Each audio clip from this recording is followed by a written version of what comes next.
एक मेरे साथ इस वक्त यहाँ पर केस स्टडी भी मौजूद है, हम उनसे भी उनकी कहानी जो उन पर आप बीती सुनेंगे। मैं इनका नाम नहीं बताऊँगी, लेकिन मैं चाहूँगी कि आपके साथ क्या वो आप खुद बयान कीजिए। अस्सलाम वालेकुम। अस्सलाम वालेकुम जी, मेरी ना मदर की सेकंड मैरिज थी, तो मेरे स्टेप फादर थे, लेकिन बहुत अच्छे थे। उन्होंने मेरी परवरिश बिल्कुल सगी औलाद की तरह की, मुझे उनसे कोई शिकायत नहीं है। लेकिन उनके जो भाई थे ना, इनके मेरे सौतेले चचा, उनका बिहेवियर मेरे साथ नॉर्मल नहीं था। कभी स्कूल से आने के बहाने, कभी पार्क ले जाने के बहाने वो मुझे अच्छा टच नहीं करते थे। उस वक्त तो मुझे इतना सेंस नहीं था। जैसे जैसे मैं टीन एज में आई और मुझे समझ में आने लगा कि कुछ नॉर्मल नहीं है, तो मैं डर के मारे शेयर ही नहीं कर पाती थी ना अम्मी से ना अब्बू से कि ये मेरे साथ क्या हो रहा है। मुझे ऐसा लगता था कि अगर मैंने इनसे कहा तो कहीं इनके आपस में झगड़े ना हो जाएं, या मेरे फादर मुझसे नाराज़ ना हो जाएं कि शायद मैं गलत कह रही हूँ, या मेरी बात पे पता नहीं यकीन करें ना करें। फिर जब मैं थोड़ी और बड़ी हुई, और हालांकि उन्होंने मुझे कभी डराया धमकाया नहीं, वो मुझे बहलाते थे, तो मैं समझ ही नहीं पाती थी कि बहलावे बहलावे में कभी उन्होंने ये नहीं कहा कि किसी को बोलना नहीं है ये या वो, कुछ नहीं। लेकिन जब मैं टीन एज में आई और उन्होंने मेरे साथ बहुत ज़्यादा ही, जब मतलब टू मच हो गया, तो मैं उस वक्त बहुत ज़्यादा सहम गई और मेरे उस वक्त समझ ही नहीं आया कि मैं किससे शेयर करूं। मुझे ही हुआ अगर मैं अम्मी को बताती हूँ तो पता नहीं वो यकीन करे ना करे, या वो मुझे डांटेंगी कि जब बचपन से ये सब कुछ हो रहा था तो हमने उस वक्त क्यों नहीं शेयर किया। एक मरतबा उनको घर में कोई था नहीं, वो मुझे कॉलेज से लेकर आए, मतलब ड्रॉप करने के लिए जैसे, तो वैसे रहते नहीं थे वो घर में। कभी ऐसा होता था कि अम्मी घर पे नहीं है या इस तरह से, वो कॉलेज से लाए तो उन्होंने मेरे साथ जो है ना, मतलब फिर जब मैं शेयर ही नहीं कर पाई किसी से कि मैं क्या बोलूँ, मैं इतना डर गई और मैं इतना सहम गई कि मुझे ये हो रहा था कि अगर अब मैं किसी को शेयर करूँगी अपने फादर से या मदर से तो वो शायद यकीन ही नहीं करेंगे, और उनके जो उनका मेरे साथ अच्छा बिहेवियर है वो ये सोचेंगे कि शायद ये मेरे भाई पे इल्ज़ाम लगा रही कि जब बचपन से आपने एक चीज़ शेयर नहीं की। आपने कभी भी कोशिश ही नहीं की कभी मैंने बताने की, और क्योंकि आपकी उन्होंने अम्मी ने मुझे भी कभी भांपा नहीं कि हमारी बच्ची कोई अनकंफर्टेबल मुझे नजर आ रही है, कभी भी ऐसी नहीं, अम्मी और को उनको फील इतना होता ट्रस्ट था था। अपने उन देवर पे कि वो कहती थी कि मेरी बच्ची को अगर तुम ले आओ कॉलेज से भी ले आओ, तो उनको भी कभी उन पे कुछ शक नहीं हुआ? नहीं, असल में मेरे फादर अच्छे थे, तो पहले अम्मी मुझे थोड़ा सा फादर से सिक्योर करती थी, क्योंकि तो दिमाग में होता है ना कि सौतेला बाप। तो कभी सौतेले चचा की तरफ, क्योंकि वो साथ रहते नहीं थे, तो कभी उस तरफ ध्यान ही नहीं किया। ये तो कभी कभी आता है। और सौतेले बाप का मेरे साथ बहुत अच्छा बिहेवियर था, कभी उन्होंने इस तरह से कुछ किया ही नहीं। तो आप उसमें खामोश रही? लेकिन मैं खामोश रही, और जब मुझे समझ आ गई कि अब तो मेरे साथ बहुत गलत हो चुका है और अब मेरे समझ में नहीं आ रहा कि मैं किससे कहूँ, ना मैं छोटे बहन भाइयों से कह सकती हूँ, ना मैं अपनी मदर से कहना चाहती। मैं इतना डर चुकी थी, सहम गई थी कि अब वो आते थे ना तो मैं उनको उनके सामने से छुपती थी। और मुझे शादी से भी डर बैठ गया था, मुझे मर्द से डर बैठ गया था कि शायद हर मर्द जो है ना वो ऐसा ही होता है। मुझे फिर अपने सौतेले बाप से भी डर लगने लगा था कि पता नहीं इनकी कब इंटेंशंस ऐसी हो जाए। ओह माय गॉड, कि मैं अब तो बालिग हो चुकी हूँ। आप कहीं बोली? फिर बोली, अम्मी को बताया? नहीं, मैं कुछ नहीं कहा, मैंने किसी से भी कुछ नहीं कहा। और जब मेरी शादी का टाइम आया तो फिर वो थोड़ा खुद ही रिजर्व हो गए। और आज मैं मीडिया में इसलिए शेयर करना चाहती हूँ ताकि हम इस चीज़ को अवेयरनेस हो कि सिर्फ सौतेला बाप नहीं, उसके सौतेले रिश्ते भी सौतेले ही हैं। वो रिश्ते भी भरोसे के काबिल नहीं है, वो कुछ भी कर सकते हैं। ज़रूरी नहीं कि मैं लड़की हूँ, शायद हो सकता है लड़कों के साथ। मैं तो सुनती हूँ, देखती हूँ, तो मुझे अपना याद आ जाता है सब कुछ। वो मेरे सामने बिल्कुल हर चीज़ रिवाइंड होना शुरू हो जाती है। कभी किसी से, किसी दोस्त से शेयर करने की कोशिश? नहीं, मैंने किसी से कभी नहीं किया, कभी भी नहीं, कभी सोचती भी नहीं था। तो मुझे ऐसा लगता था कि शायद मुझ पर ही। आपके अपने बच्चे हैं? जी, मेरी एक बेटी है, अभी कुछ ही अर्सा हुआ है मेरी शादी को। आपके लेकिन मियाँ मैं आपसे अपनी कैसे बच्ची हैं? से इतनी ज़्यादा मैं उसको रखती हूँ कि बस बिल्कुल पैम्पर करके रखती हूँ कि बस मेरी बच्ची कि उसके ऊपर धूप भी ना पड़े। आपकी मियाँ डर चुकी हूँ। आपके मियाँ आपके साथ कैसे हैं? मेरे मियाँ तो बहुत अच्छे हैं, वो तो मेरे साथ अच्छे हैं बहुत। लेकिन मैंने उनसे भी कभी लाजमी, जब मैंने अपने पेरेंट्स से शेयर नहीं किया तो मैं हस्बैंड से क्या शेयर करूँगी। और वो तो सूटते ही मुझसे ये सवाल करेंगे कि पेरेंट्स पहले मौजूद थे, उनको तुमने शेयर नहीं किया, अब ये बात यहाँ दोहराने का क्या फ़ायदा। हम जो खामोश करा देते हैं उसका कितना टोल होता है बच्चे पे? खामोश कराने का मतलब है कि आपने एक तो उसको खौफजदा कर दिया, पहली बात। दूसरे, आपने उसको ये बताया कि कसूर सारा तुम्हारा है, इसलिए तुम चुप करके बैठो। और वो जो दंदनाता फिर रहा है वो इंसान, वो भेड़िया जिसने ये हरकत की इस है, पे किसी को शक नहीं जा उस रहा। पर किसी को शक ही नहीं जाता। इवन मेरे पास एक केस आया, वो खातून मतलब नाउ शी इज़ 40 और वो अपनी टीन एज का जिक्र करती हैं और वो ये कहती हैं कि मेरे अपने सगे मामू मेरे साथ ये हरकत करते थे और मेरी माँ ये छोड़ के ये सोच के चली जाती थी घर में। ये तो सौतेले की बात करी ना, हम यहाँ सगे मामू की और वो बात मामू, वो भी मामू। माँ का सबसे ज़्यादा भरोसा यही होता है ना अपने भाई पे, तो वो सगे मामू उनके साथ। और कहती हैं, वो बताती हैं वो खातून के मेरे साथ ये एक दफ़ा नहीं कई दफ़ा होता रहा। और फिर उसके बाद कहती हैं कि मैं बस डर के मारे खामोश रही, क्योंकि मैं अपनी माँ से क्लोज़ नहीं थी, मैं अपनी माँ को बता नहीं सकती थी कि मेरे साथ ये सब चल रहा है। इसका मतलब माँ को और बाप को बच्चे से इतना क्लोज होना चाहिए और बच्चे को इतना कंफर्ट देना चाहिए कि बच्चे को अगर ज़रा सी कोई खराश भी है तो उसको पता होना चाहिए कि सबसे पहले मैं इनको जाके बता सकता हूँ। एक्चुअली मैं आपके फोरम पे ये बात भी बताना चाहती हूँ और मैं ये अवेयरनेस देना चाहती हूँ कि पेरेंट्स अपने बच्चों से इतना अच्छा बॉन्ड डेवलप करें कि बच्चे उनसे हर बात शेयर कर सकें, ना कि बच्चे डरते रहें और इस खौफ में कि अगर मैंने बता दिया तो मेरी माँ मुझे मारेगी या डांटेगी या मुझे ही पे सारा इल्ज़ाम आ जाएगा। प्लीज़ अपने बच्चों से उनकी बात सुने, उनको वक्त दें, उनको जज ना करें, उनको सुने वो कह क्या रहे हैं, उनके अंदर चल क्या रहे हैं। वो मासूम बच्चे हैं, वो आपको नहीं बताएंगे तो किससे बताएंगे। हाँ, इसमें क्या वैसे आप कहते हैं ना कि आपका बच्चा अगर छोटी सी गलती भी हो, कि उससे कोई ग्लास गिर जाए, टूट जाए, तो बच्चे फौरन माँ को नहीं बताते कि माँ डांटेगी। तो बच्चा छोटी सी गलती कहते हैं ना, तो माँ उसको सुने, उसको प्यार करे।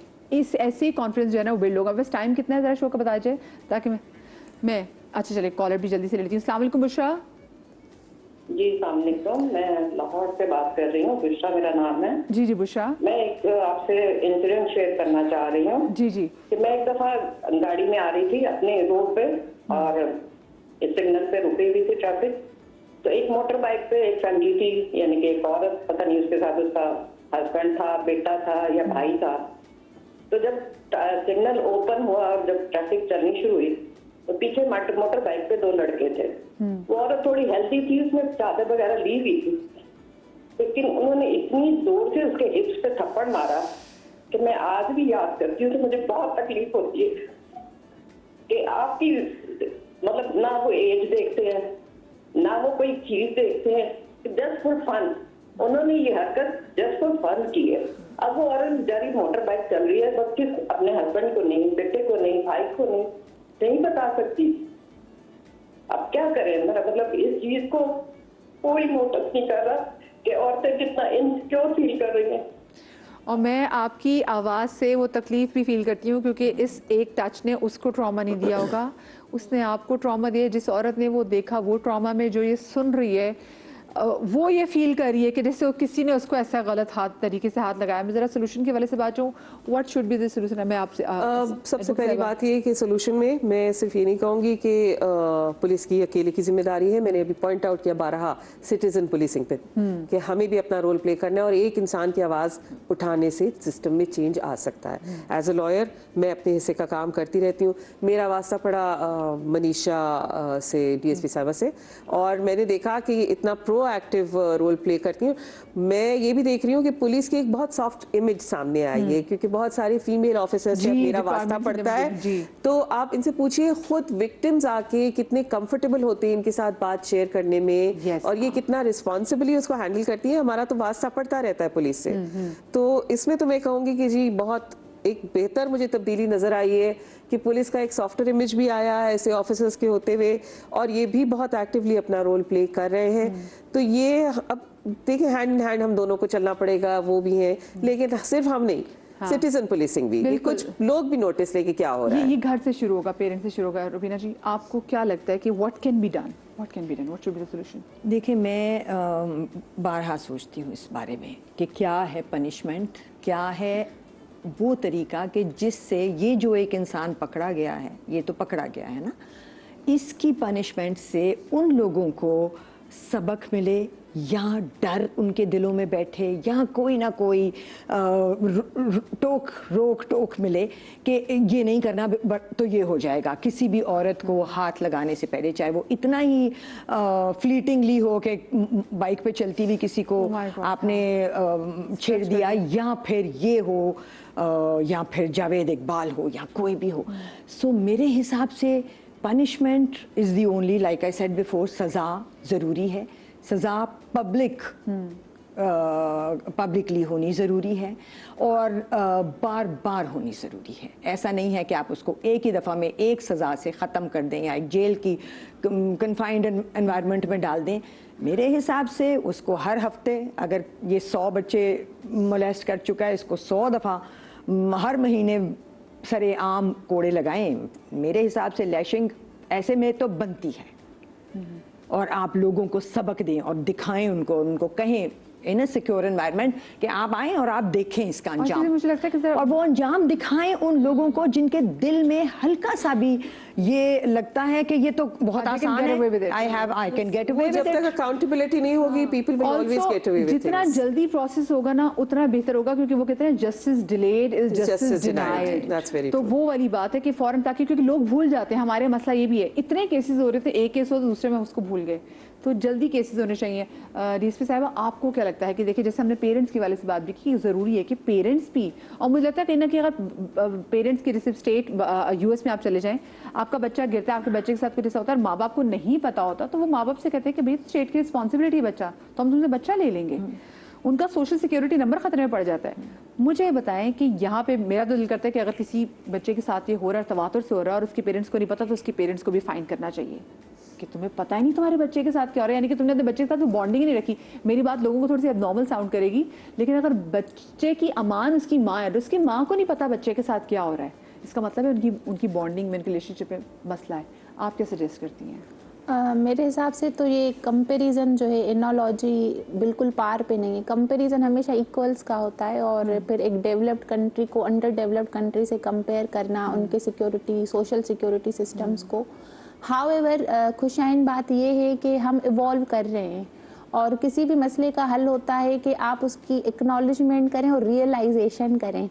और ये ज़ाहिरी तौर पे ये सबूत कि आप सारे डिफरेंट डिपार्टमेंट से रिप्रेजेंटेटिव्स ताल्लुक़ रखते हुए हम सब हरेसमेंट पे बात कर रहे हैं और हम बहुत ओपनली जो है एक्नॉलेज कर रहे हैं। हम लोग विक्टिम्स की बात कर रहे हैं, हम विक्टिम सपोर्ट की बात कर रहे हैं। दैट मीन्स कि हम लोग उस स्टेज पे आ गए हैं कि जब हमने बता दिया है कि नो मोर हम लोग उस कल्चरल स्टिग्मा को, उस कल्चरल स्टीरियोटाइप्स को एक्सेप्ट करते हैं जहाँ पे खामोश रहना बहादुरी की अलामत समझा जाता है। खामोशी कोई बहादुरी नहीं है। आज हम हर खातून को ये मैसेज दे रहे हैं कि खामोश रहना हल नहीं है।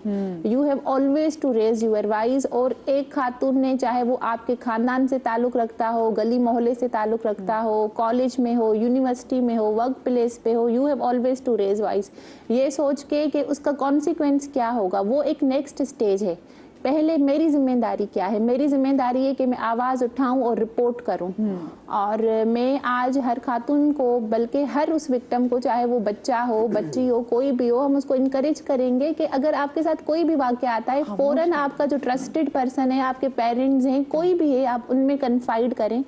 और इसके साथ में उन पेरेंट्स को कहना चाहूँगी कि प्लीज़ अपनी बच्चियों को खामोश रहने के मशवरे ना दें, बल्कि उनको सपोर्ट करें। मुझे बताएं कि बच्चियों की आइडेंटिटी को खुफिया रखा जाता है। जो बच्चियां आपके पास आती हैं हैरेसमेंट की केस लेके, क्योंकि टाइम कम है, जी बिल्कुल। कॉन्फिडेंशियलिटी में आपको बताऊं कि हमारा एक बहुत बड़ा एलिमेंट है जिसको हम लोग वॉयलेट नहीं कर सकते। और मैं आपको क्या बताऊं, बच्चियों की क्या, हमारे पास अगर इवन कंप्लेनेंट्स भी आते हैं, हम उनकी भी कॉन्फिडेंशियलिटी मेंटेन करते हैं अगर वो नहीं चाहते कि उनकी कोई ऐसी इंसिडेंट जो है वो हाईलाइट किया जाए।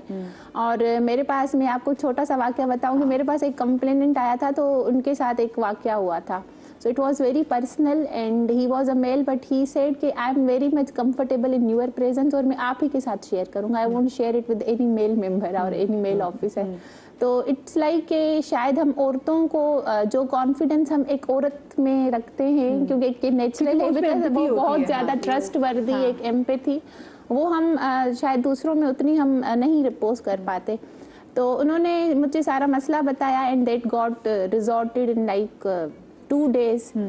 तो वो मुझे कह रहे हैं कि आप मुझसे पूछ क्यों नहीं रहे कि मैं कौन हूँ, मेरा क्या बैकग्राउंड है। मैंने कहा आपने आए थे तो आप बहुत डरे हुए थे, आपने कहा कि मैं चाहता हूँ कि मेरा कॉन्फिडेंशियल रहे और ना पता चले।